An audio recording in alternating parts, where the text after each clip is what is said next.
எல்லாருக்கும் வணக்கங்க. ஒரு சிஸ்டர் இன்னைக்கு காலையில் ஃபோன் பண்ணியிருந்தாங்க. ஒரு 6-7 குட்டி இருக்குதான், அதை நான் எடுத்துக்கிறேன்னுமா. ரொம்ப புண்ணியமாக போகும். ஏன்னா நீங்கள் நிறையா குட்டிங்களுக்கு வந்து வாழ்வு கொடுக்குறீங்க, நல்லா பார்த்துக்கிறீங்க, நல்லா வச்சுக்கோங்க அப்படின்னு சொன்னாங்க. நான் சொல்லிட்டேன், ஒன்றும் பிரச்சனை கிடையாது. என்னுடைய புண்ணிய காலத்தில் உங்களுடைய பாதி பங்கு இருக்கட்டும் அப்படிங்கிறதுக்காண்டி உங்கள் குட்டிங்களை எடுத்துக்கிட்டு நீங்களும் என் கூடயே வேலைக்கு வந்துருங்க அப்படின்னு சொல்லியிருக்கேன். நான் அந்த குட்டிகளை அவங்களும் பார்த்துக்கலாம் இல்லையா, புண்ணியமும் தேடின மாதிரி இருக்கும், குட்டிங்களை விட்டு பிரிஞ்ச மாதிரியும் இருக்காது. என்னுடைய இதுவும் அவங்களுக்கும் தெரிய ஆரம்பிக்கும். ஒன்றும் பிரச்சனை இல்லைன்னு வர சொல்லியிருக்கேன். யார் குட்டிங்க கொண்டாந்தாலும் சரி, நீங்கள் எத்தனை குட்டி கொண்டாந்தாலும் கொண்டுக்கிட்டு வாங்க, நீங்களே என் கூடயே செல்டரில் வந்து என் கூடயே தங்கிக்கோங்க. இதுதான் நான் சொல்கிறது. யூஸாக தான் இருக்குன்னு நினைக்கிறேன். என்கிட்ட இடம் கிடக்குது, ஒன்றும் பிரச்சனை கிடையாது. கிச்சன்லேயே வந்து கட்டிலெல்லாம் போட்டிருப்பேன், ஸ்டே பண்ணிக்கிறலாம், ஒன்றும் பிரச்சனை இல்லை. நம்ம வீடும் பக்கத்தில் தான் இருக்குது, நீங்கள் யூஸ் பண்ணிக்கிறலாம்.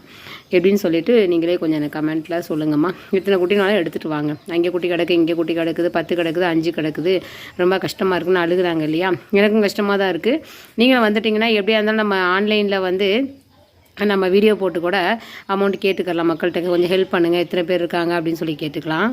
ஆனால் வேலை பார்க்க தான் முடியல என்னால். அதனால் நீங்களும் வந்தீங்கன்னா 2 பேரும் சேர்ந்து வேலை பார்த்துக்கலாம். எத்தனை பேர் வந்தாலும் ஓகே எனக்கு. தேங்க்யூங்க.